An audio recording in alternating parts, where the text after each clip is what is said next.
déposer. Dans la Bible, nous n'avons pas un serviteur de Dieu, ministre de la parole. J'insiste. Ne venez pas me parler du roi David. Il était roi. Il n'était pas sacrificateur. Ne venez pas me parler de Salomon. Il était roi. Il n'était pas sacrificateur. Je dis serviteur de Dieu, ministre de la parole. Dans la Bible, avec 2-3 femmes, ça n'existe pas. Oh, sing hallelujah to the Lord. Oh, sing hallelujah to the Lord. Oh, sing hallelujah.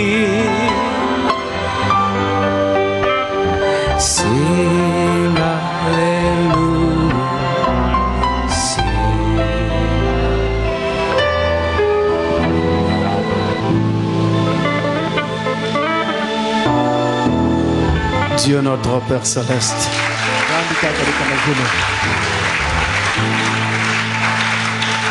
ta grâce nous a été de nouveau révélée afin que nous puissions être rassemblés ici. Notre Dieu, les jours passent, mais au fur et à mesure qu'ils passent, il nous rapproche de la venue du Seigneur. Et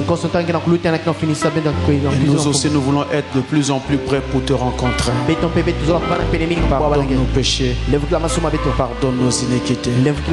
Accorde-nous la grâce d'avoir une visitation particulière de ta part ce soir, au travers de ces questions et réponses. Que l'honneur soit à toi, au nom de Jésus-Christ. Amen. Amen.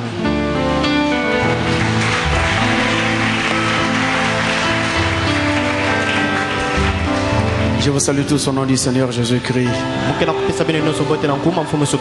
Et nous revenons encore sur une séance de questions et réponses. Aujourd'hui encore, questions et réponses de l'étranger.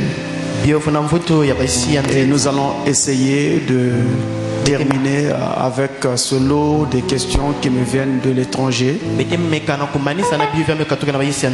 après, à la prochaine séance, nous pourrons attaquer les questions que vous avez posées. Comme d'habitude, nous voulons compter sur le Seigneur. Nous n'avons pas de force en nous-mêmes. Nous ne croyons pas être capables de connaître toutes choses. Dieu lui connaît toutes choses. Si donc nous n'avons pas la réponse à une question, nous vous dirons que nous ne savons pas. Et nous allons vous partager ce que nous savons. La lecture biblique, nous la ferons au fur et à mesure que nous entrerons dans ces questions. Amen. Amen. Alors j'ai des questions assez importantes ici. Il y en a qui sont doctrinales, d'autres ne le sont pas, mais c'est toutes de très bonnes questions. Nous commençons par cette question qui nous vient du Sénégal, de Dakar au Sénégal. Il nous est dit: bonjour pasteur, je suis une sœur mariée et je voudrais savoir si je peux avoir mon propre compte bancaire.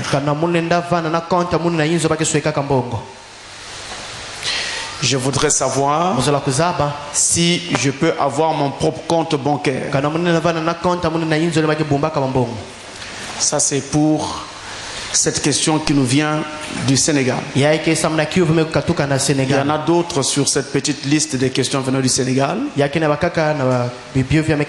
Voici la première. Est-ce qu'une femme chrétienne est autorisée à avoir son propre compte bancaire? C'est la question qui est posée. Eh bien, oui. Une sœur, quoique chrétienne, peut très bien avoir son propre compte bancaire. Mais à une condition, que son mari soit au courant et que son mari ait donné l'accord pour qu'elle puisse faire cela. Donc si elle a l'accord de son mari, elle aura son propre compte bancaire. Et ça va aussi aller avec la façon dont elle s'est entendue avec son mari depuis le début. Il y a des choses qu'ils vont devoir mettre ensemble, mais il y en a d'autres que la sœur peut par exemple faire pour le bien de sa famille. Sans compter les enfants qui sont en train de naître dans le couple dans lequel elle est. Dans tous les cas, il faut que son mari soit avisé et que son mari soit d'accord. Il y a une chose même encore qu'il faudra ajouter. Si cette femme travaille, eh bien naturellement elle travaille sous l'accord de son mari. Mais rien que par le fait qu'elle travaille, automatiquement elle aura un compte bancaire. Parce que l'entreprise paye au travers de la banque. À ce moment-là, vous n'allez pas dire à votre femme, n'ayez pas un compte bancaire, puisque l'entreprise va virer son argent à la banque. C'est la manière dont fonctionnent les entreprises et les sociétés aujourd'hui. Donc une sœur peut et devrait avoir un compte bancaire. Son mari est au courant. Son mari le sait. Si ce n'est pas dans le cadre de l'entreprise, le mari a donné l'aval. Le mari a donné l'accord. Maintenant, il est aussi possible qu'une femme puisse avoir un compte bancaire sans que le mari ne sache. Là, le mari ne sait rien. Et ça, c'est dans le cas où on a affaire à un mari alcoolique, à un mari qui n'a pas de conscience et qui dilapide tout l'argent de la maison. Donc pour éviter que demain, toi la femme et les enfants, vous ne veniez à vous retrouver en difficulté, la femme est obligée d'user de prudence avec le peu que Dieu lui donne, afin qu'elle puisse préparer un avenir pour sa famille. Et d'ailleurs, même elle pourra être d'une aide sérieuse pour son mari après. Parce qu'il y a des hommes qui manquent de conscience, qui n'économisent pas et qui gaspillent tout l'argent qu'ils reçoivent dans l'alcool, dans les femmes et dans des dépenses qui sont inutiles. En ce moment-là, en face d'un tel fait, la femme peut alors s'arranger à faire ses propres économies sans que son mari ne sache. Ces économies peuvent être gardées chez elle si elle le veut. Ces économies peuvent aussi être gardées dans une banque. Et d'ores et déjà, lorsque la femme n'a pas de mari, elle est veuve, ou alors elle est célibataire, elle vit seule, mais elle doit avoir un compte bancaire pour faire ses économies et se construire un avenir. C'est ainsi qu'il faudra donc agir. N'oubliez pas cela. Toujours du Sénégal, de Dakar au Sénégal. Si une sœur mariée a une parcelle avec maison construite, est-ce que son mari peut y vivre? Ne serait-il pas mal à l'aise? Bien sûr que oui. Votre mari peut y vivre. Si c'est vous qui avez une parcelle, c'est vous qui avez une maison, mais vous pouvez aller vivre dans votre maison avec votre mari. Ça vous fera des économies et vous évitera de gaspiller de l'argent. Donc il n'y a pas de mal à cela. Maintenant, est-ce qu'il sera à l'aise? Quelque part non. Parce que normalement, c'est la femme qui doit aller chez son mari. et non pas le mari aller chez sa femme. Mais en tenant compte de la conjoncture économique mondiale et de la manière dont vont les choses, il n'y a pas de mal qu'une femme et un homme utilisent une maison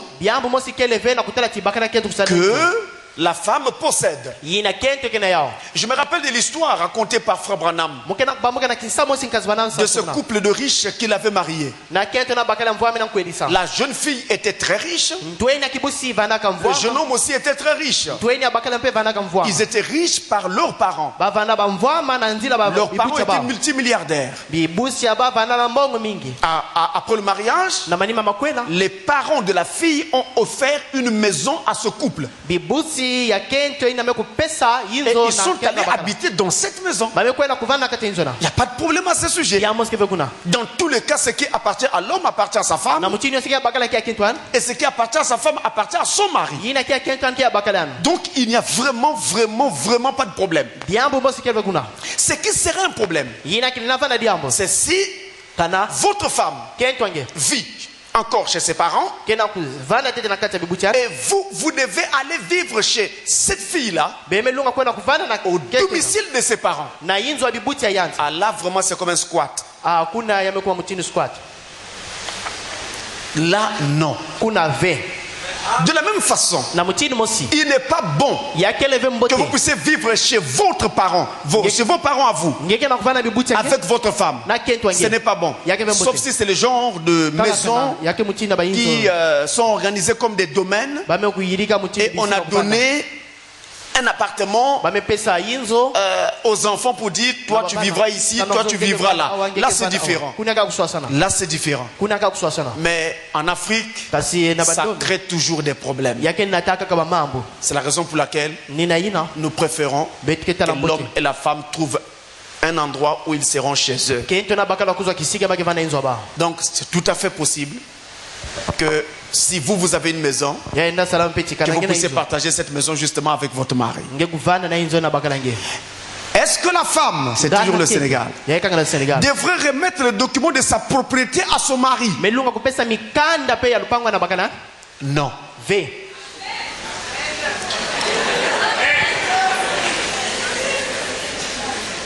Ça c'est trop l'encourager. Il doit faire aussi un effort. Ce n'est pas parce que vous avez accepté de l'héberger un moment où il veut tout prendre. Non. Cette maison-là est votre maison. Vous l'avez eue avant le mariage. Même si vous faites un mariage de bien commun, on ne compte pas cette maison que vous avez eue avant le mariage. On comptera ce que vous allez avoir après l'union, mais pas avant. Et d'ailleurs, votre famille aura l'œil sur cette maison-là. Si par malheur les papiers ne sont plus là, vous-même vous savez. Alors, j'ai une autre question qui vient. C'est-à-dire que vous pouvez donner ces documents-là à votre mari si seulement vous voulez qu'il garde. Mais vous ne pouvez pas lui donner ce document pour dire tiens, prends pour toi. Ou bien comme c'est maintenant toi le chef, prends. Le jour qu'il y aura divorce, vous allez faire quoi? Et si c'était quelqu'un de très malhonnête, il a falsifié les papiers, il a changé les noms, il peut même vendre cette parcelle. Et on vient vous chasser de votre propre maison. Donc vous voyez, chrétien oui, mais dans toutes choses nous devons avoir assez d'équilibre. Vous partagez votre bien avec votre mari, mais c'est un bien que vous avez eu avant l'union. Il est inutile de lui donner les documents de cette maison. Alors une autre question, celle-ci vient du Maroc, de Casablanca. Écoutez ça. On me dit ceci. On a demandé de garder l'anonymat. Donc on ne citera pas de nom ou quoi. Mais on nous dit ceci. Je suis un frère actuellement marié à une sœur de notre église là-bas. Mais seulement la femme que j'aimais et que j'aime encore est mariée à un autre frère.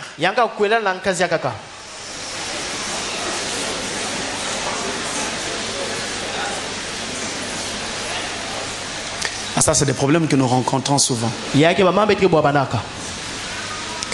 En effet, à l'époque, je n'avais pas de possibilité pour épouser cette sœur pour des raisons financières. Et je n'étais pas encore stable. Un jour, j'ai été malheureusement surpris par la présentation des fiançailles de cette sœur-là et d'un frère. J'ai attendu quelques années avant de m'engager. Disons peut-être qu'elle sera ma femme. On l'a déjà présentée. Quelle fois?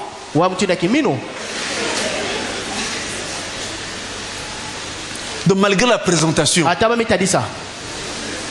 j'ai attendu quelques années avant de m'engager. Mais disons peut-être qu'elle sera ma femme. En tout cas, rien. Et donc j'ai fini par m'engager avec une autre que j'aime. Mais l'amour que j'ai pour ma femme ne suffit pas. Je pense, parce que j'aime toujours la première sœur.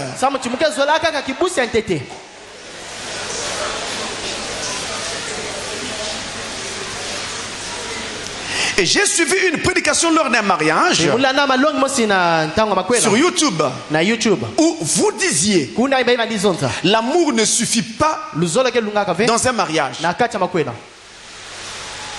Mais plutôt cette phrase. Voici cette fois-ci celle qui est os de mes os et chair de ma chair. Alors, pasteur, que dois-je faire? Car je suis certain que l'os de mes os et la chair de ma chair est chez un autre frère.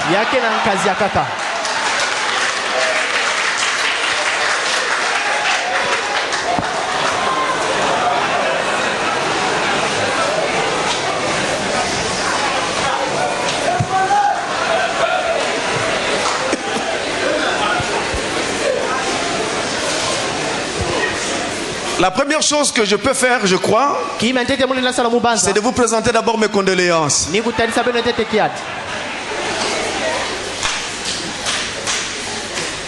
Parce que vous n'y pouvez rien. C'est déjà fait. Il y a une chose, mes amis. Regardez ce que notre frère a commis comme erreur. Il aimait beaucoup une sœur. Et son amour pour cette sœur était sans égal. Mais il n'a pas entamé une procédure. Donc, la sœur ne savait pas que ce frère l'aimait à mort.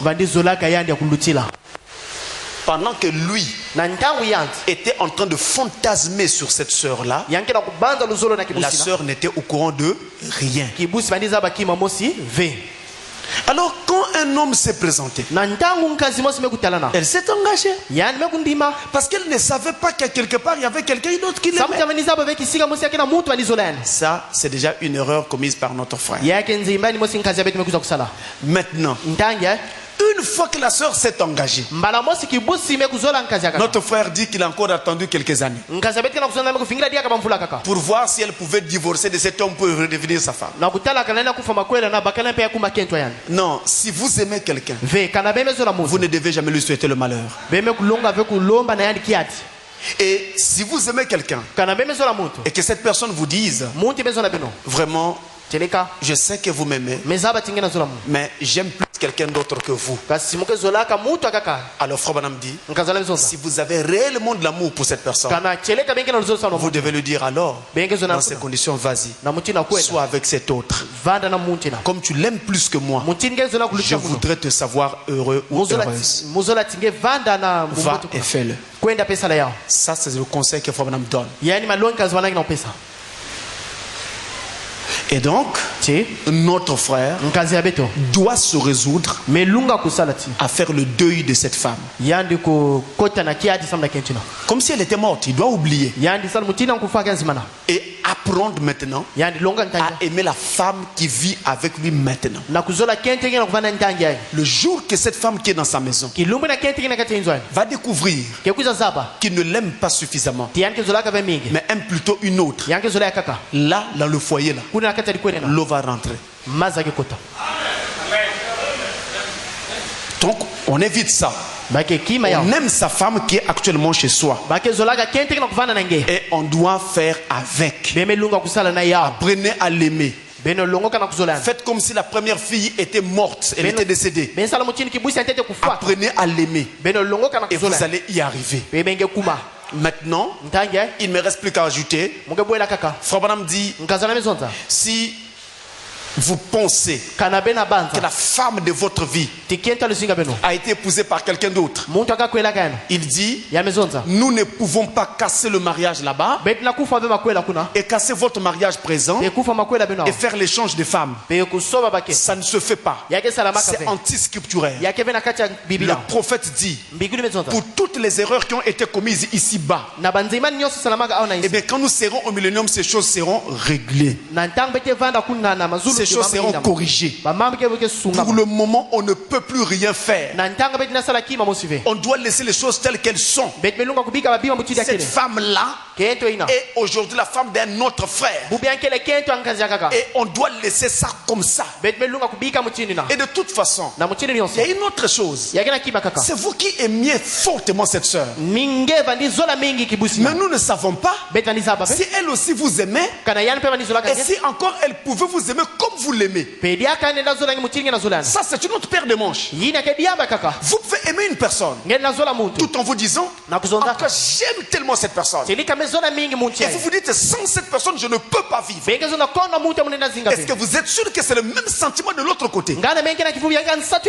Si on n'a pas le même sentiment de l'autre côté, eh bien, ne prenez pas de risque. Un mariage avec un amour en un seul sens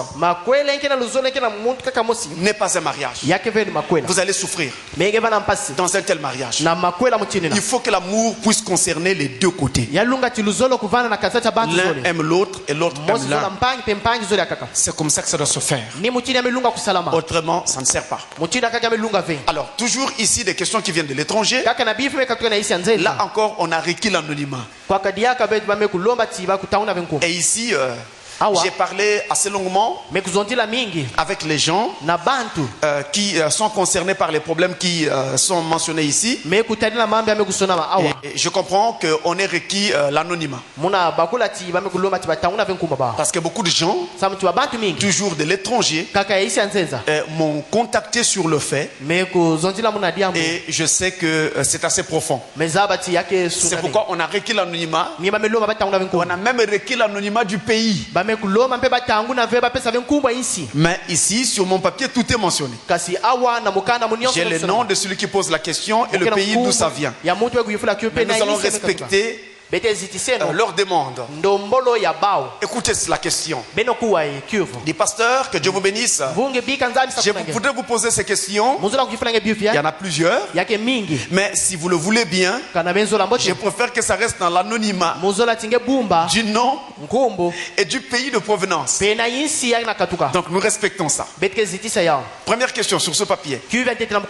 Le Frère Branham dit qu'un frère est autorisé de repudier sa femme s'il constate après le mariage que celle-ci ne lui a pas confessé correctement sa vie passée et qu'il y a des points sur lesquels elle l'a menti. Le frère peut donc se séparer d'elle s'il ne veut pas la pardonner et de ce fait être considéré comme n'ayant jamais été marié. Pouvez-vous faire un rapprochement de cette question avec ce que vous avez dit dans question-réponse numéro 53? C'est l'une de nos questions-réponses à nous. Pouvez-vous faire un rapprochement de cette question avec ce que vous avez dit dans question-réponse numéro 53? Je cite: un divorcé ne peut plus se tenir à la chair pour prêcher l'évangile. Fin de citation. Ça, c'est une grave question qui est en train de brûler un peu partout dans le monde. Je ne vous dirai pas. Ça me fait déjà, je crois, ça va faire 2 ou 3 ou 4 pays d'où j'ai déjà reçu des préoccupations de ce genre. Je crois que ça doit faire 4 pays où les gens ont vraiment des sérieux problèmes comme ça. Ils ont des pasteurs qui leur prêchent, mais ils étaient mariés avant, ils ont divorcé et maintenant ils ont une autre femme avec laquelle ils vivent tout en prêchant l'évangile. Quand l'église découvre ça, ça devient un sérieux problème. Parce que j'ai enseigné ici, je me rappelle, et je confirme qu'un divorcé n'a pas le droit de prêcher l'évangile. Or, ici, et même dans ce pays, on a plein d'églises où les pasteurs sont mariés plusieurs fois. Il était marié avant, il a fait des enfants, il a épousé une autre femme, il a fait des enfants, ainsi de suite. Il y en a plein. Et les pauvres enfants de Dieu sont là en train d'écouter de tels gens sans se rendre compte qu'en fait qu'ils sont en train d'écouter Satan. Parce que c'est contraire à la volonté de Dieu. Écoutez-moi bien. Tout commence ici avec la question vœu. Quand un pasteur est marié, il est censé rester avec sa femme jusqu'à la fin de ses jours. Maintenant, c'est le divorce. Pour une raison ou pour une autre, il faut bien que ce soit scripturaire. Parce qu'on viendra vous dire, j'ai découvert que ma femme, eh bien, lorsque elle s'était mariée à moi, elle m'avait caché telle et telle et telle chose. Moi, je pose la question. Quand vous avez épousé cette femme, la nuit des noces, qu'avez-vous constaté? Était-elle vierge ou pas? Si elle n'était pas vierge, pourquoi vous ne l'avez pas répudiée le même soir? Mais vous l'avez gardée. Et vous l'avez gardée pendant un temps. Voire même, vous lui avez fait des enfants. 1 ou 2 ou plus. Et après, vous dites non, ce n'est pas elle. Ce n'est plus elle. Elle m'avait caché ceci et cela. Ces histoires-là qui sont nées dans le message et qui consistent à chasser les sœurs sous prétexte qu'elles vous avaient caché ça, ça et ça. Je ne suis pas sûr que vous ayez toujours raison. Écoutez-moi bien. Prenons le cas d'une femme prostituée qui a vécu une vie de prostitution ou qui faisait de la prostitution publique. Elle se marie. Elle dit à son mari, voilà, j'ai été prostituée, je faisais ça, ça, ça et ça. Est-ce que tu veux me prendre dans l'état dans lequel je suis? L'homme dit oui, je te prends. Chemin faisant, ils ont peut-être déjà eu 1, 2, 3 enfants, je ne sais pas. L'homme va découvrir que cette femme, dans sa prostitution, était sortie avec l'oncle de cet homme.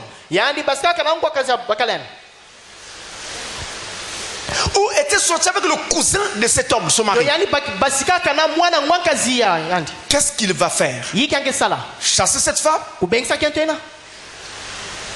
Elle t'avait dit qu'elle était prostituée. Vous pouvez demander à une prostituée de se rappeler tous les clients avec lesquels elle a marché.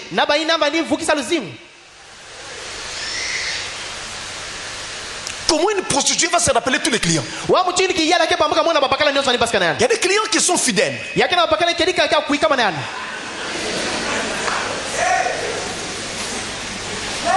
Enfin, je vous laisse apprécier l'oxymore.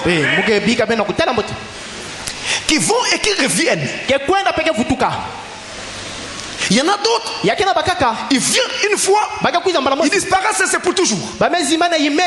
Qu'est-ce que vous allez dire? Elle ne pourra pas se rappeler tous ces clients-là. Une centaine, voire un millier de clients.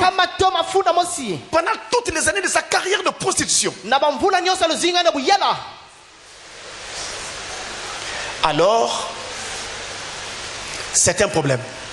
Frère Branham, dans la prédication, à partir de maintenant là, c'est là où je vous amène, parce qu'il faut voir les choses de façon pratique. Là, il rencontre une jeune femme qui faisait de la prostitution publique, et il dit à cette jeune femme: il faut que tu te maries, tu es une jeune femme très belle. Il dit: Frère Branham, je suis déjà détruite. Est-ce que moi je peux encore promettre quelque chose à un homme? La femme dit: mais oui, tu peux même devenir un véritable joyau pour un jeune ministre.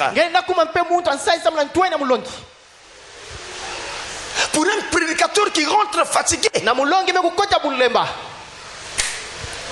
Frère Branham sait qu'il parle à une prostituée. Et le voilà qui dit à cette prostituée: tu peux même épouser un ministre.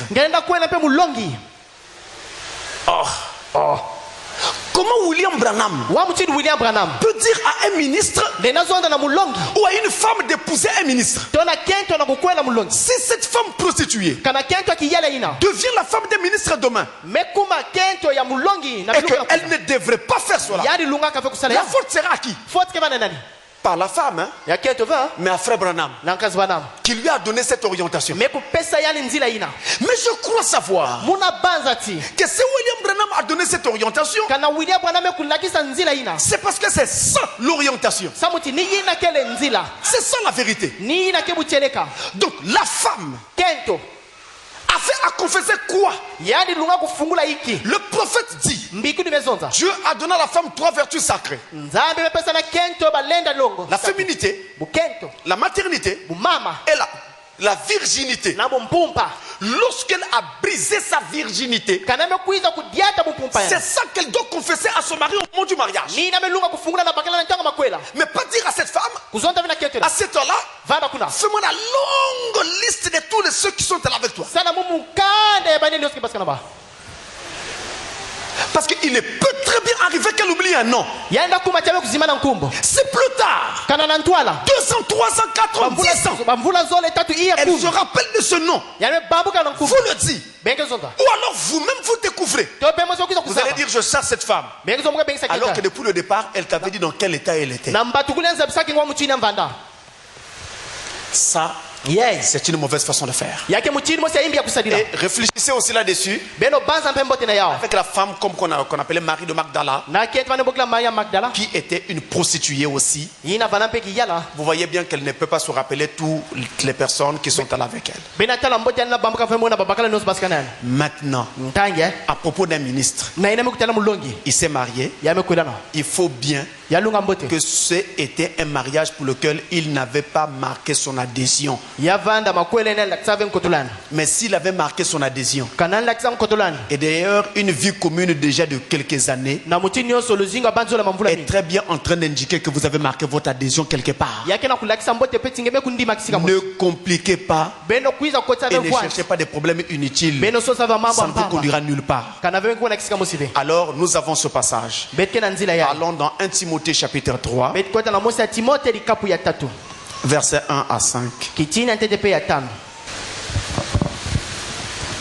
1 Timothée 3, versets 1 à 5.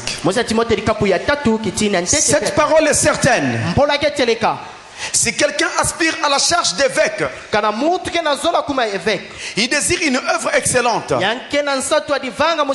Il faut donc que l'évêque soit irréprochable, mari d'une seule femme, sobre, modéré, réglé dans sa conduite, hospitalier, propre à l'enseignement. Il faut qu'il ne soit ni adonné au vin, ni violent, mais indulgent, pacifique, désintéressé.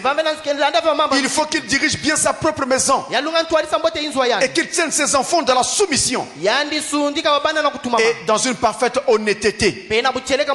Car si quelqu'un ne sait pas diriger sa propre maison, comment prendra-t-il soin de l'église de Dieu?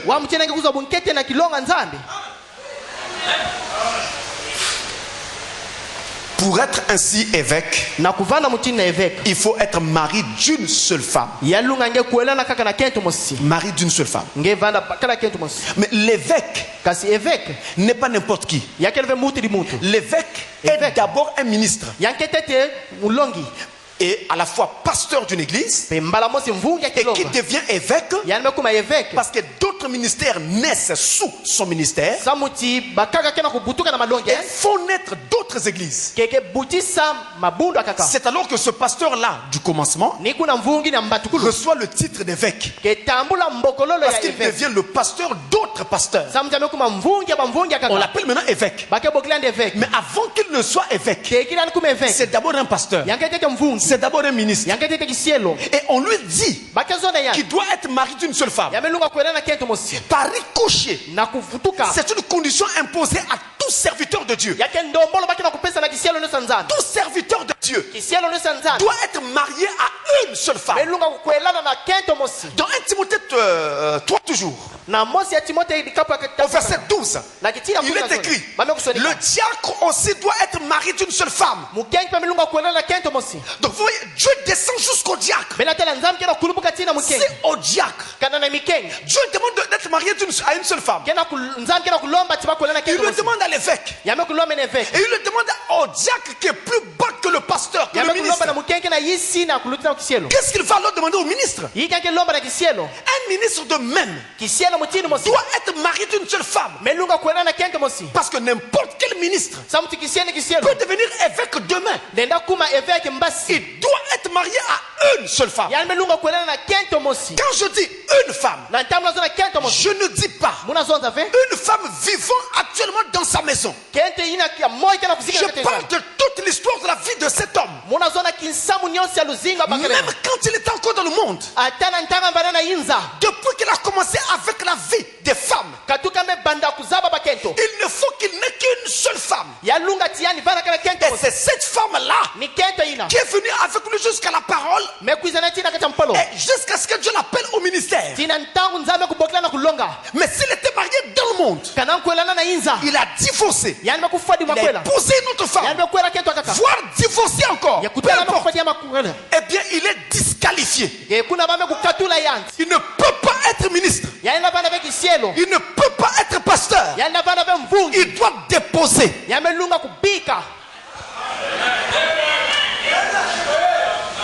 Il ne peut pas. On peut donner toutes les explications qu'on veut.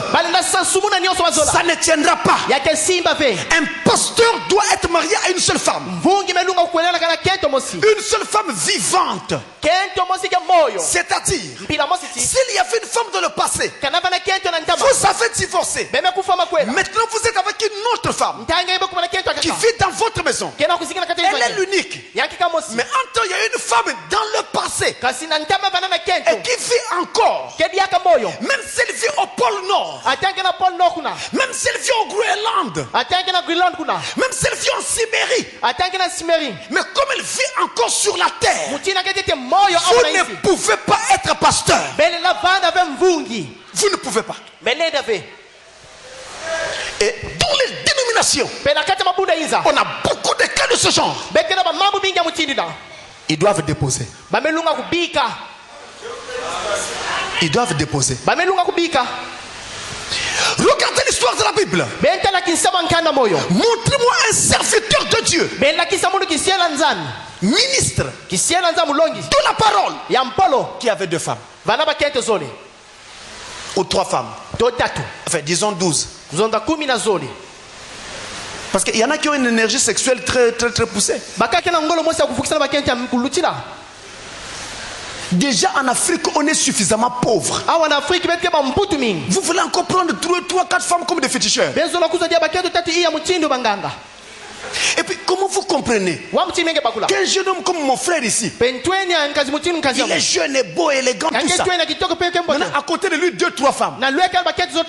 S'il se présente comme ça avec les 2 ou les 3, vous pouvez penser qu'il est pris en otage.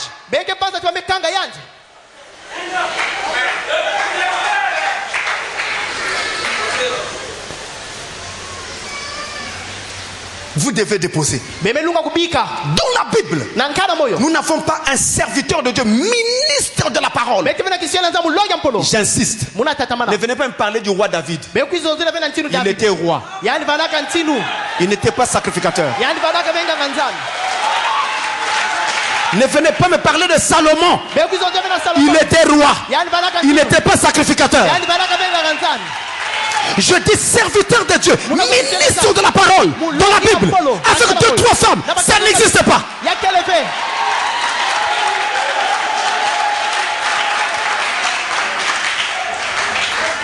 Tous n'avaient qu'une seule femme. J'insiste. Donc même si des gens veulent nous faire croire que la polygamie est possible, laissez-moi vous dire dès le départ que quand Dieu a créé Adam et qu'il a vu qu'Adam était seul et triste, qu'est-ce qu'il a fait? Il a créé combien de femmes? Enfin, dites-moi, combien de femmes a-t-il créé pour Adam? Une seule femme. C'était ça la volonté parfaite de Dieu. Dès le commencement. Et quand la polygamie a commencé dans l'Ancien Testament, le premier polygame de toute l'histoire de la terre s'appelait les mecs. Regardez les généalogies. C'était un descendant de Caïn. Tous les esprits polygames, j'ai peur que ce soit des descendants de Caïn. Parce que dans la lignée de Dieu, on n'avait pas cet esprit-là. Et tout serviteur de Dieu, ministre de la parole, doit être marié à une seule femme. Même si vous ne m'aimez plus. Mais je vous dis d'abord la vérité, afin d'être libre de votre sang. Dans les églises pentecôtistes là partout, on a des femmes, des pasteurs, des prophètes mariés une fois. Vous allez vous dire, ça c'est son fils. Avec maman interne. Là aussi c'est son enfant. C'était avec maman. Là c'est son enfant. Avec maman. Là l'enfant. Avec maman. C'est quoi ces histoires là? Et vous, enfants de Dieu, écoutez-moi, je mets la main sur mon cœur. Nous n'allons pas à l'église pour nous amuser. Nous allons à l'église parce que nous voulons le salut éternel. Mais il faut aussi que ceux qui nous prêchent la parole soient sérieux. Et qu'ils nous apportent la parole en ayant eux-mêmes le souci de se conformer.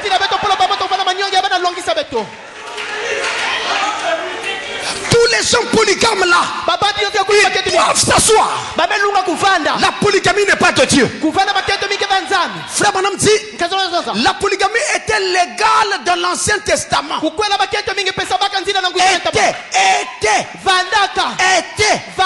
C'est le passé. Était légal. Ce n'est plus légal. Et le prophète de l'âge, William Branham, n'avait qu'une seule femme. Meda. Vous direz au pasteur, il y avait aussi Hope. Menteur. C'est quand Hope est morte que Frère Branham a épousé Meda. Et la loi est formelle. Votre vœu court encore tant que la mort n'a pas frappé l'un des partenaires. Mais quand la mort frappe, le feu est annulé. Vous êtes libre. Vous pouvez vous marier avec une autre femme. Et c'est ce que Frère Branham a fait. Mais allez dans nos assemblées, même du message. Vous trouvez des pasteurs avec cette femme. C'est pas moi qui le dis, hein. C'est passé sur les médias. Si vous m'attaquez, allez attaquer les médias qui ont annoncé le mariage des pasteurs avec la 7e femme. Donc vous voyez, cette femme, les 7 âges de l'église.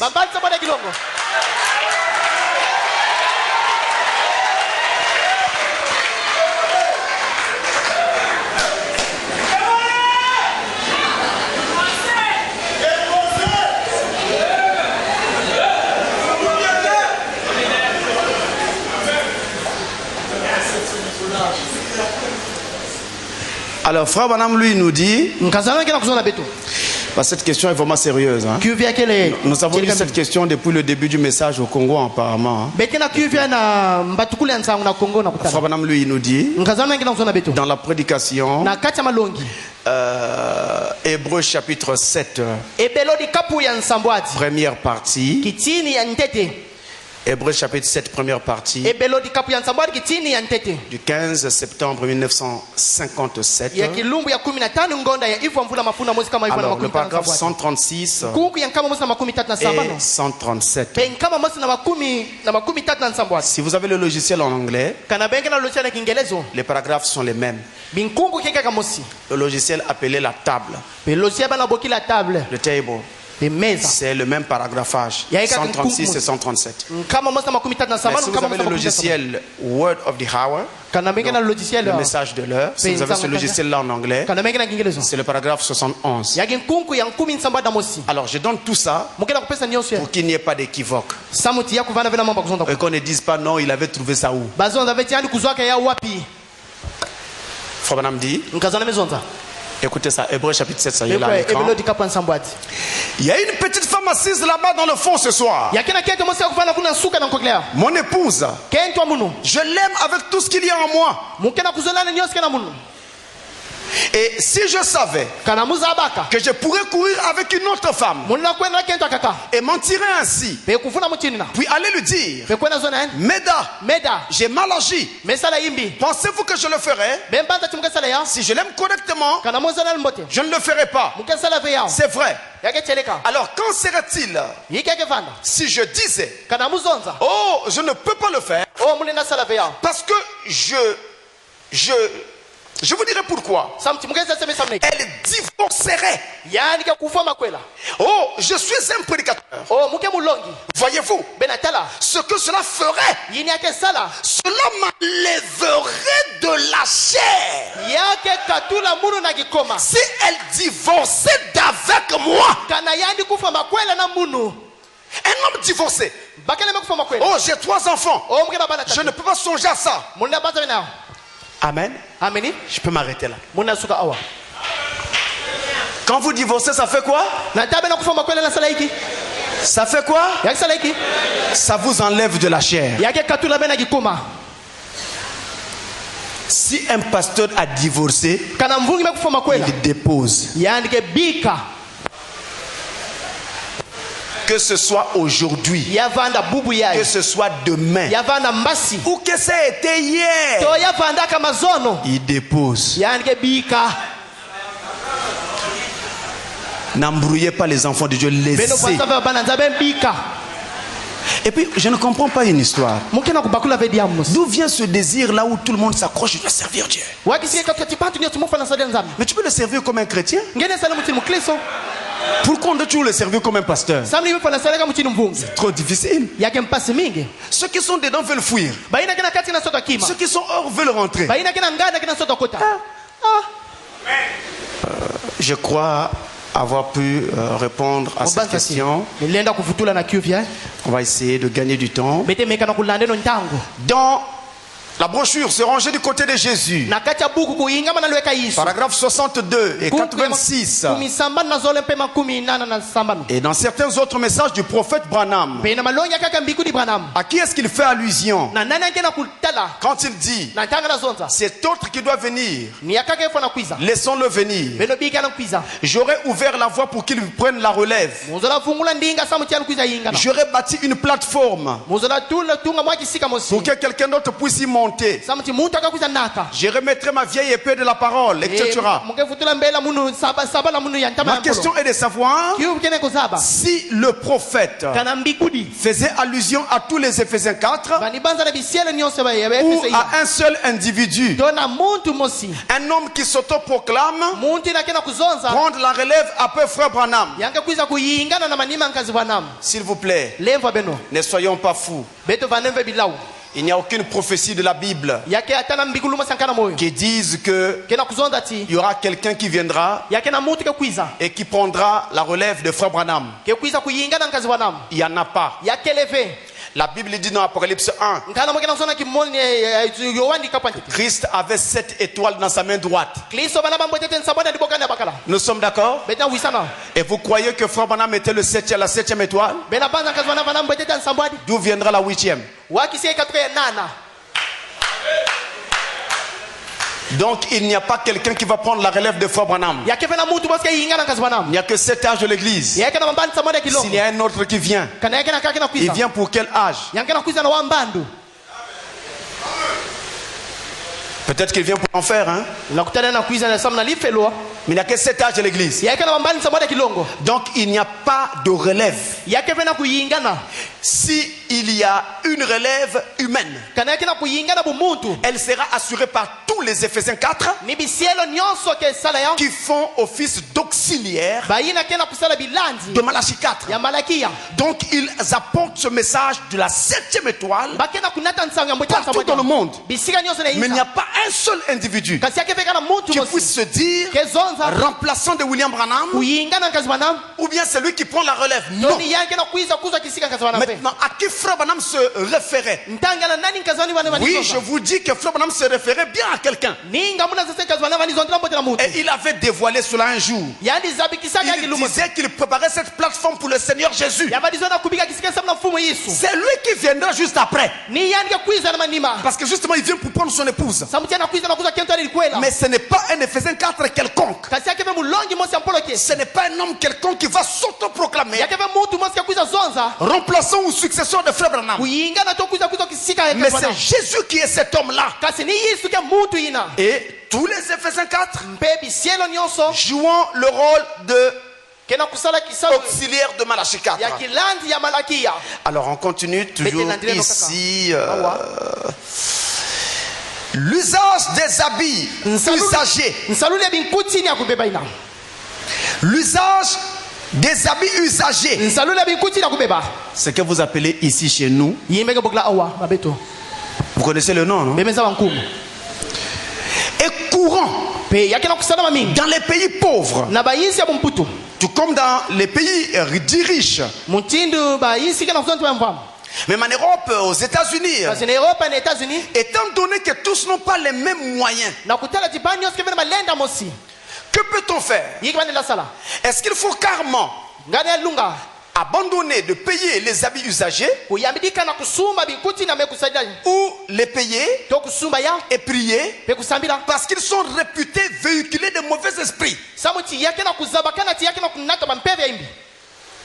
Mais si on n'a pas de moyens pour acheter des habits neufs, alors vous avez très bien compris la question. Parce que c'est un phénomène que vous connaissez très bien, qui est très en vogue dans notre pays et qui est aussi en vogue partout ailleurs, même dans les pays dits riches. Partout c'est en vogue. Qu'est-ce qu'il faut faire? D'abord, notons ceci. Les habits usagés dont on parle. Je prends le cas des ballons qui sont vendus chez nous. Vous appelez ça des solas, hein? Je ne sais pas quel est le nom en français. Peut-être quelqu'un m'en donnera. Vous dites friperie, hein? J'espère que Molière acceptera ce nom-là. Alors, Vous voyez, les ballons qui viennent là sont tous présentés sur l'étiquette habits usagés. Mais tous les ballons là ne sont pas des habits usagés. Il y a des ballons qui sont formés des habits complètement neufs, mais qui saison après saison n'avaient pas été achetés. On les met de côté parce qu'il y a des nouvelles séries qui sortent. Alors on les emballe après plusieurs saisons et on les envoie dans les pays pauvres ou là où on peut en avoir besoin. Mais c'est neuf. Il y a aussi un autre phénomène, des gens qui ont des vêtements qu'ils n'ont pas utilisés mais qui étaient à eux et qui vont donc donner dans ces organismes ou qui les revendent pour que ça soit renvoyé là où les gens en auront besoin, mais ils n'avaient pas utilisé. Et il y a aussi des vêtements que les gens avaient déjà utilisés et qu'ensuite on renvoie aussi, et il y a aussi des ballons pour ça.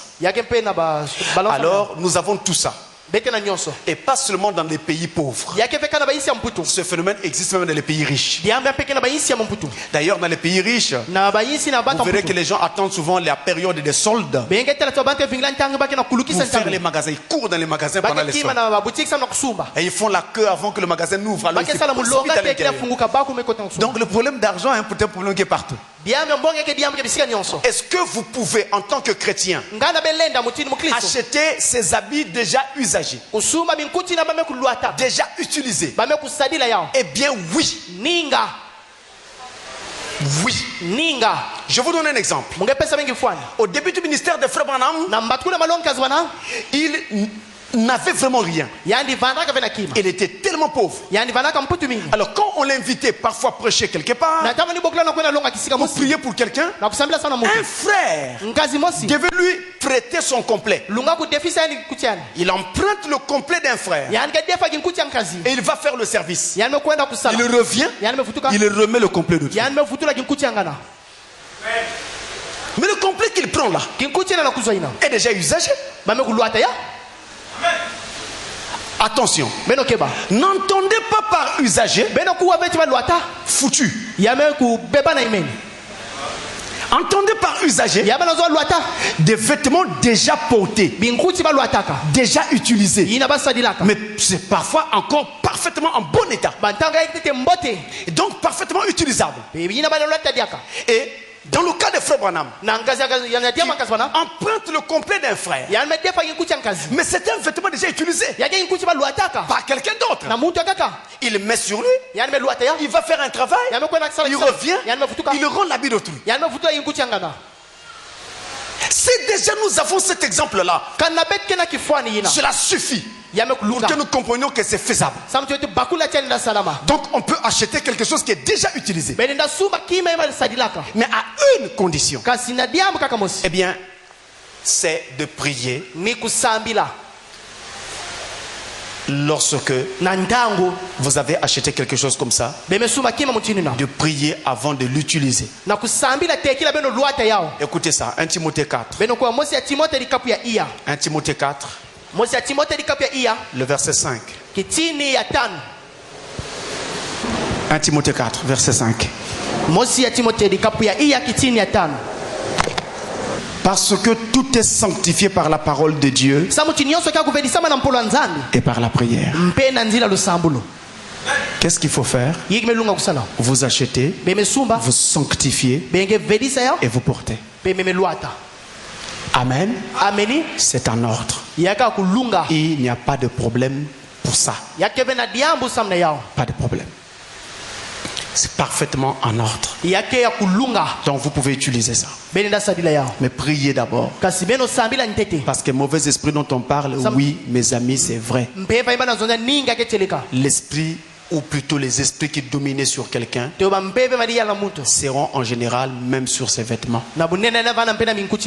Regardez quelque chose qui peut vous en convaincre.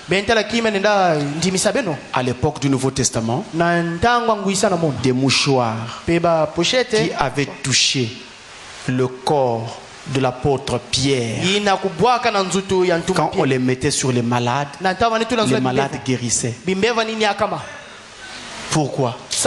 Une onction partait du corps de Pierre, oignait ses mouchoirs. Et une fois ces mouchoirs posés sur les gens, cette onction-là chassait les esprits qui étaient en eux. De même, dans un vêtement que vous venez d'acheter, eh bien, il y aura toujours des choses de ce genre.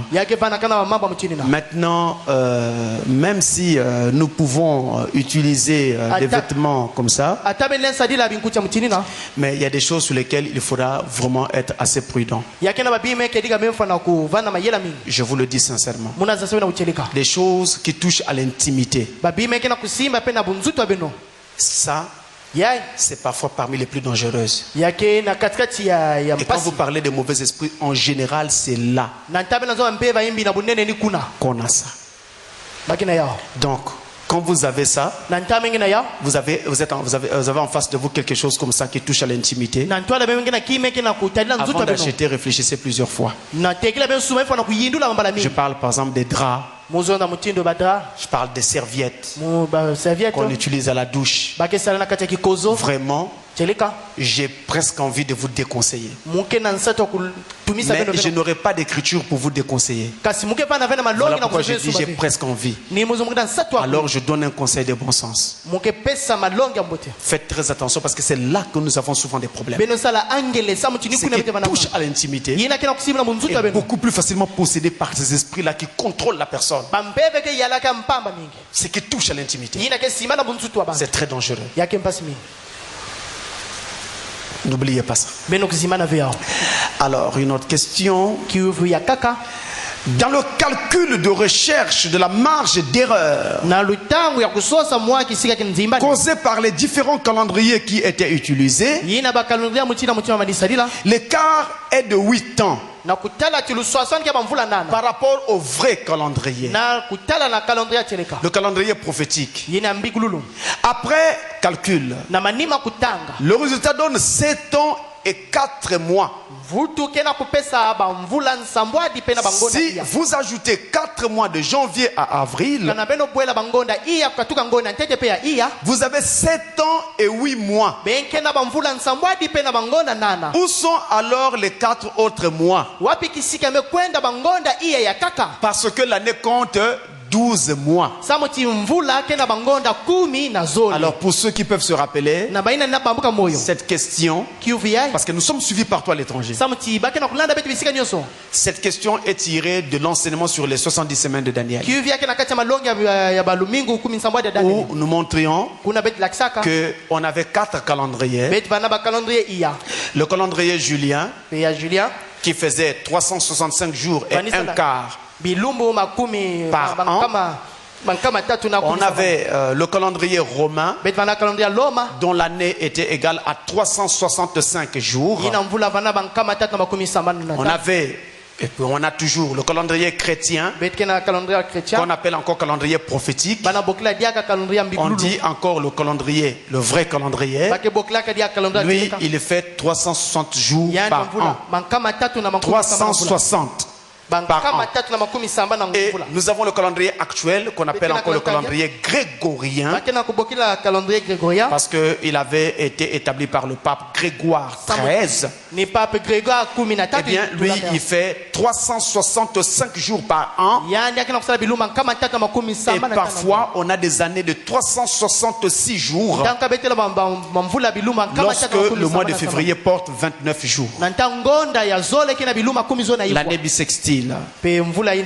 Maintenant, nous montrions que lorsque la promulgation de la reconstruction de Jérusalem avait été donnée, la reconstruction de Jérusalem et du temple, dans la Bible, cela avait été donné le 14 Nisan.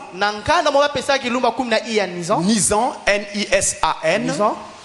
N-I-S-A-N, c'est un mois hébreu. Le 14 Nisan de l'an 445 avant Jésus-Christ.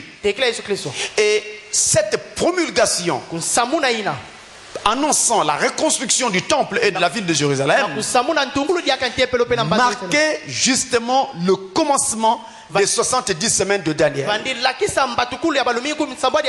Et ces 70 semaines étaient divisées en plusieurs parties. Il y avait d'abord une première partie qui durait 7 semaines. Et c'est cette partie-là qui correspondait à la reconstruction de Jérusalem et du temple. Il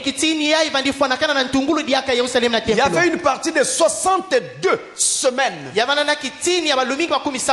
Correspondait donc à la reconstruction de la ville de Jérusalem, des places et des fossés, tout ça. Et on avait une partie ici de 1 semaine. Eh bien, qu'on appelle donc en fait la 70e semaine de Daniel. Alors, lorsque vous allez dans...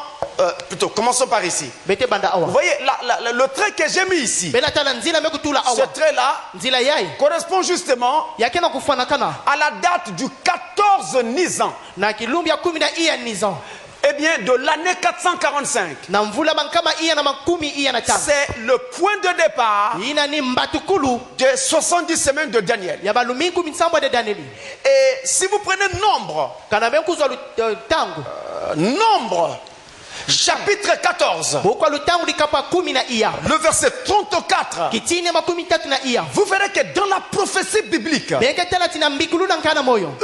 année est égale à un jour. Et un jour est égal à une année. Ne confondez pas avec la création. Dans la création, un jour est égal à 1000 ans. C'est ainsi qu'il est dit que Dieu créait le monde en 6 jours. On peut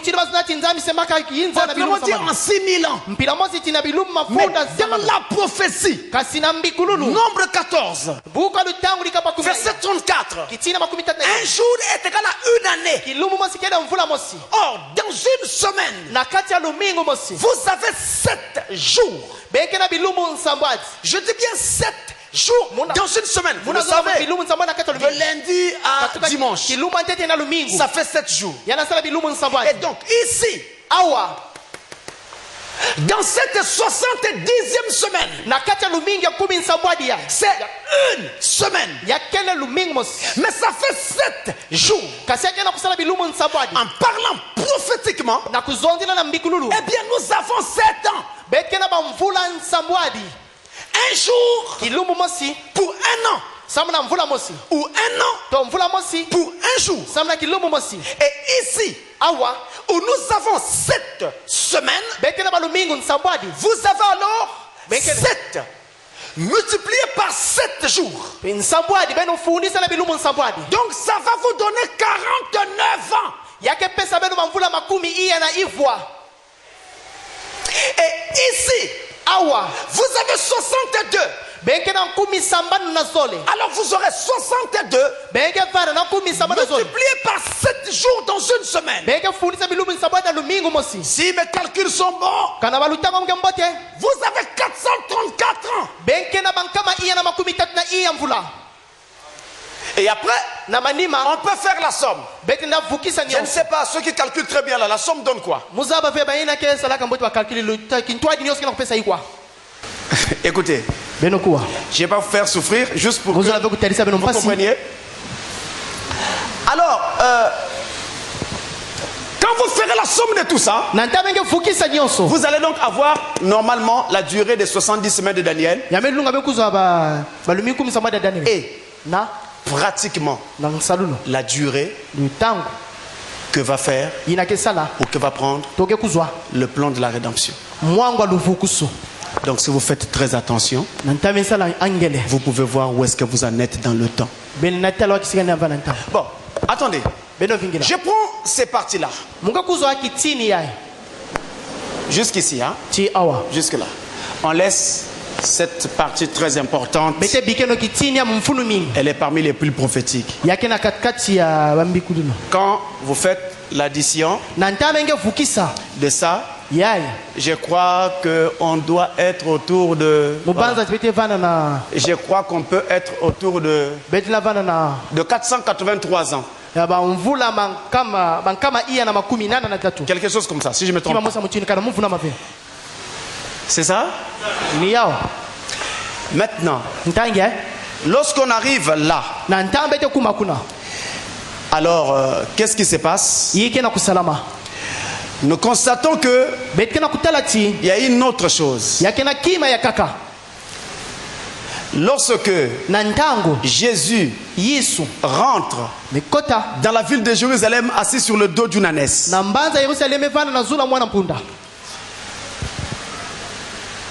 en train de marcher sur une mule blanche, ce jour-là, nous sommes dans Jean 12,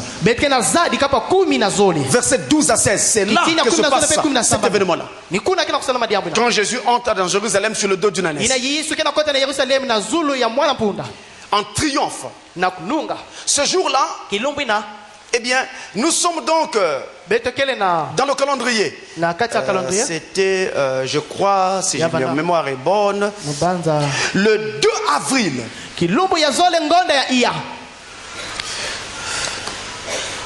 Le 2 avril de l'an 30 après Jésus-Christ.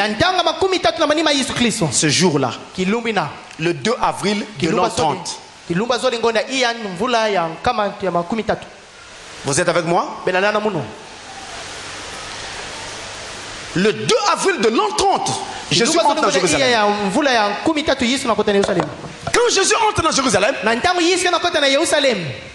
nous sommes ici. Excusez-moi, je mets encore une flèche là. Regardez là. Vous voyez là? C'est le début de cette dernière semaine. Et c'est là que le ministère du Messie commence. Donc le Messie apparaît. La date historique, c'est le 2 avril de l'an 30. Bien. Où se situe le problème? Le problème se situe ici. Quand vous prenez l'année 445, où le roi Artaxerxès donne l'ordre de rebâtir Jérusalem et le temple, point de départ des 70 semaines, jusqu'à ce qu'on arrive à l'entrée de Jésus à Jérusalem sur le dos d'une mule. Là nous sommes en l'an 30 après Jésus-Christ. Eh bien, qu'est-ce que nous avons? Vous prenez 445 années qui vont s'écouler. Pourquoi on arrive à 30?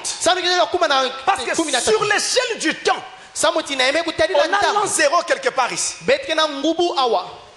Et donc nous partons quelque part ici de 445 et nous allons faire l'an 0. Donc 30 sera quelque part par là. Et pour avoir la somme des années, il faut faire 445 plus les 30 ans là. Ce qui va vous donner 5 ici, 7 là, ça vous donne 475 ans. Et il y a nettement un problème. Parce que la prophétie des 70 semaines, la somme avant la 70e, jusqu'à ce que le Messie apparaisse, la somme donnait 483 ans. Mais dans la réalité, quand les choses se sont accomplies, nous avons 475 ans seulement. Donc il y a un déficit. Il y a un manque. Comment faire pour découvrir ce manque? 483 475. On fait la différence. Et bien là on ajoute une dizaine, non? Comme me disait mon maître à l'école primaire, ça fait 13. Dans 13 on enlève 5, il reste combien? Combien? 8. Le 1 de la dizaine vient ici. Plus 7 ça fait 8. 8 et 8 4 et 4 ça fait 8 ans. Voilà les 8 ans dont parle le frère dans la question. Je réponds. La prophétie durait jusqu'à la venue du Messie 483 ans. Mais quand vous prenez la date où les 70 semaines commencent, l'année 445, jusqu'à l'apparition du Messie, en l'an 30 après Jésus, vous faites la somme, 445 plus 30, vous avez 475. Ça donne un déficit par rapport à la prophétie. Il manque donc 8 ans. Ce sont ces 8 ans-là qu'il fallait retrouver. Alors, pour retrouver ces 8 ans, je ne reviendrai pas là-dessus.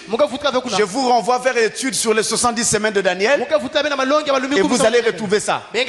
Nous avons découvert avec le prophète Branham que dans cet intervalle de temps dont on parle là, quelque part là, eh bien, les années qui vont de 475 à 30 après Jésus-Christ étaient des années du calendrier julien. Le calendrier julien fait 365 jours et un quart. C'est-à-dire un quart de journée. C'est-à-dire encore 6 heures. Alors, quand on prend donc ces années juliennes, on les convertit en années prophétiques en faisant les calculs. C'est là qu'on arrive à retrouver les 7 ans et 4 mois. Et si on ajoute ce que notre frère venait de dire, les mois qui vont de janvier à avril jusqu'à la naissance de Jésus, parce que Jésus est né en avril, voyez-vous, on récupère encore 4 mois. Ça nous fait 7,8. Donc 7 ans et 8 mois. Il manque 4 mois. Et bien là-dessus, je ne sais pas quoi vous dire. Je dois être honnête avec vous. Je n'ai rien à vous dire là-dessus pour avoir les 4 autres mois. Mais je peux vous dire seulement ceci. Ça, ce n'est qu'un avis. Je peux me tromper. Je pense que ça vient des changements de calendrier. Lorsque on était en train de faire les promulgations, par exemple, l'an 0 n'existait pas auparavant. L'an 0 a été établi par le moine Sith, Denis le Petit. C'est lui qui a établi l'an 0. Ça n'existait pas avant. Et donc c'est rentré dans l'histoire. Mais quand on établit l'an 0, nous sommes à une date donnée dans l'histoire. Et on décide qu'à partir d'aujourd'hui, on va dire l'an 0 c'est là. Vous voyez que ce genre de choses crée des marges d'erreur. À mon avis, c'est là où est venue cette erreur de 4 mois qui manque. Et il n'y a pas que ça. Même le calendrier grégorien, c'était pareil. On était à une certaine date du précédent calendrier qui devait être, je crois, le calendrier romain ou julien. Non, c'était romain. Quand le pape Grégoire dit qu'à partir d'aujourd'hui, nous sommes maintenant telle date, il proclame que nous sommes telle date aujourd'hui. Et c'est le point de départ d'un nouveau calendrier. À mon avis, les erreurs sont venues de là. En tout cas, très nettement. Voilà ce que je peux dire sur cette question. Mais pour de plus amples détails sur les calculs, revoyez l'enseignement sur la 70e semaine de Daniel. Ça y est, sur le site canal-7.net. Et pour ceux qui sont ici au pays, vous pouvez avoir ça à la direction de Canal 7. Alors vous aurez toute l'étude complète et vous aurez les calculs avec les détails qu'il faut. Voilà ce que je peux dire là-dessus. Et juste quelques 2-3 minutes avant de terminer, on me dit, pasteur, est-ce que quelqu'un qui est baptisé du Saint-Esprit dans l'âme peut encore pécher?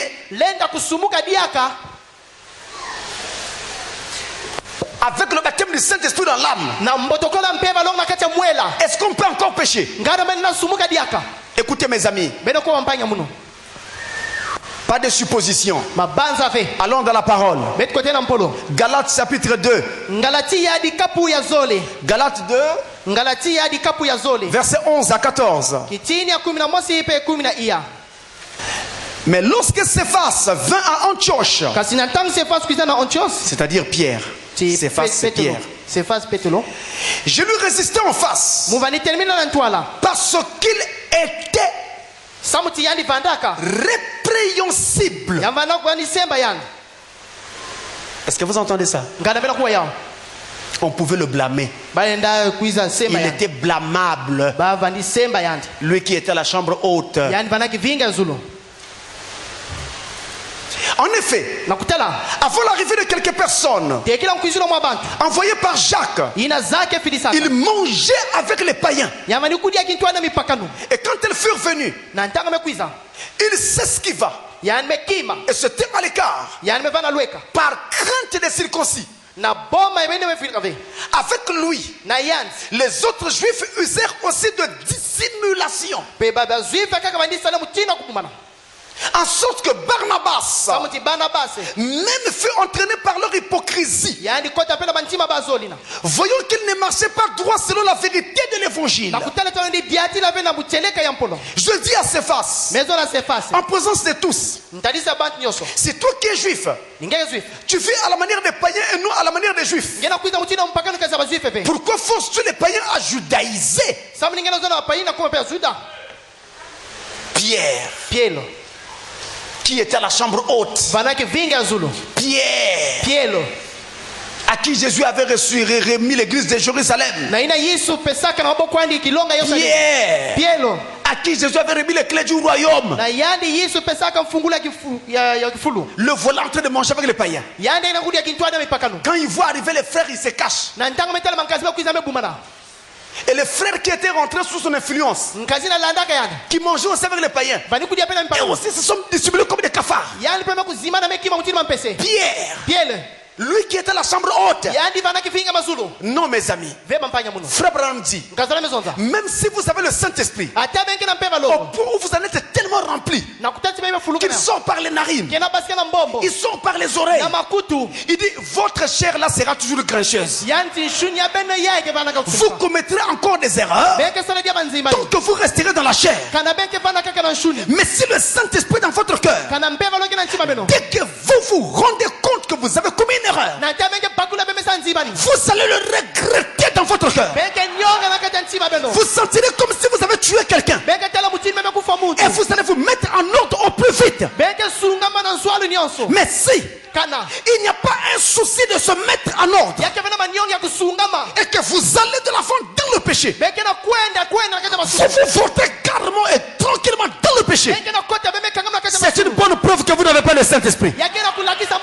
Le Saint-Esprit de Dieu ne vous laissera pas tranquille. D'ailleurs, avant de pécher, il vous dira que ça c'est mal. Et après avoir péché, il vous condamnera.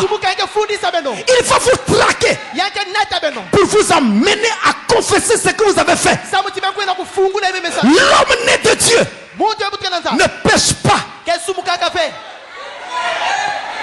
Je répète, l'homme né de nouveau ne pêche pas.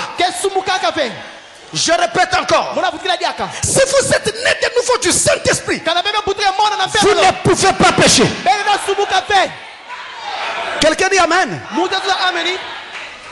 Vous ne pouvez pas pécher. Autrement dit, vous ne pouvez pas pécher par incrédulité. Vous ne pouvez pas pécher parce que vous ne croyez pas, mais à cause de la chair, vous pouvez commettre une erreur. Mais le Saint-Esprit viendra, il vous rappellera que c'est une erreur, et la première réaction sera: Seigneur, pardonne-moi. Seigneur, pardonne-moi. Seigneur, pardonne-moi. Vous perdez l'appétit, vous perdez la paix, vous perdez le courage. Ça c'est le Saint-Esprit. Il est comme un cœur qui bat et qui vous dit: là c'est mal, là c'est mal, là c'est mal, là c'est mal. C'est ça le Saint-Esprit. Vous ne pouvez pas dire que vous avez le Saint-Esprit parce que vous allez à l'église, parce que vous tenez la Bible, parce que vous lisez la Bible, parce que vous avez Branham pour prophète. Non, l'évidence du Saint-Esprit, c'est quand vous pouvez dire Amen à toute la parole de Dieu et vivre toute la parole de Dieu. Et même quand vous ne pouvez pas, vous crier, Seigneur, viens-moi en aide. Pardonne-moi. Je ne voulais pas faire cela. Pardonne-moi. Je ne voulais pas dire cela. C'est sans le faire, Saint-Esprit. Et vous irez voir votre frère. Vous irez voir votre soeur. Pardonne-moi. Je n'aurais pas dû parler comme ça. Pardonne-moi. C'est sans le vrai esprit. Les esprits orgueilleux ne sont pas de Dieu. Que Dieu vous bénisse.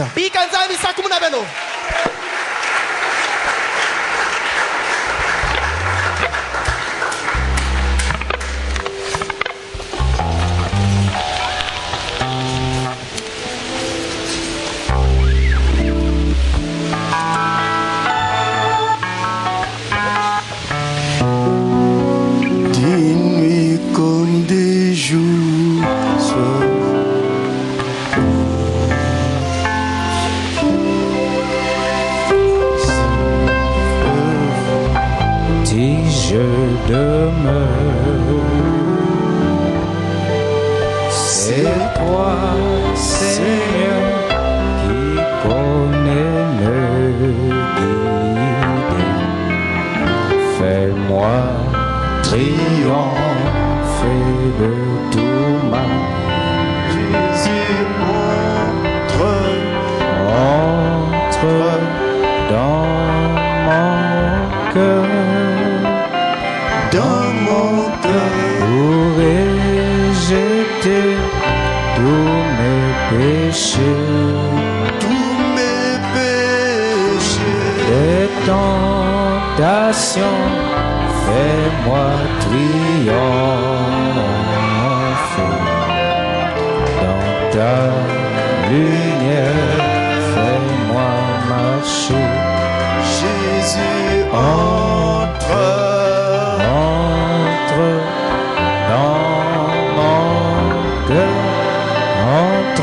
dans mon cœur pour rejeter tous mes péchés,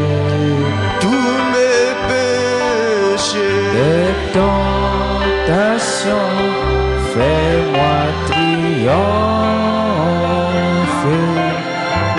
Dans ta lumière,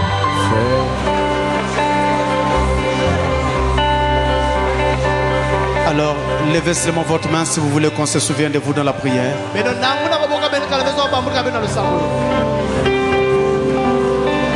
Jésus-Christ est le même hier, aujourd'hui et éternellement. Où que vous soyez, quoi que vous ayez, peu importe le besoin, vous êtes dans la maison de Dieu. Levez seulement votre main pendant que nous allons prier.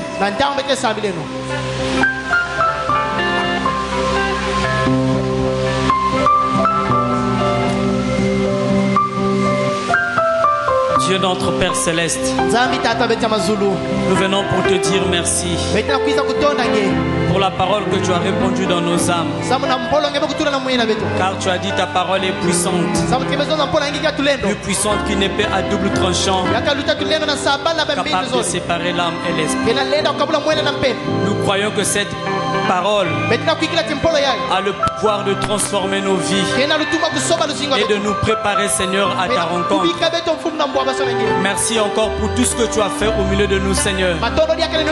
Nous croyons, Père bien-aimé, ce soir, oh Dieu Tout-Puissant, nous ne sommes pas repartis tels que nous sommes venus, mais quelque chose venant de toi s'est emparé en nous et nous donnons la force pour vaincre la Odyssée.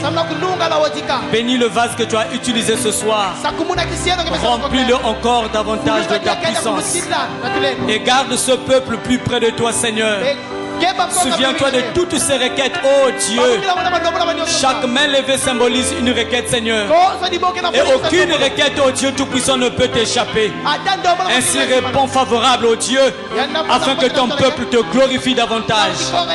Viens nous accompagner dans nos maisons respectives, alors que nous remettons toutes choses entre tes mains.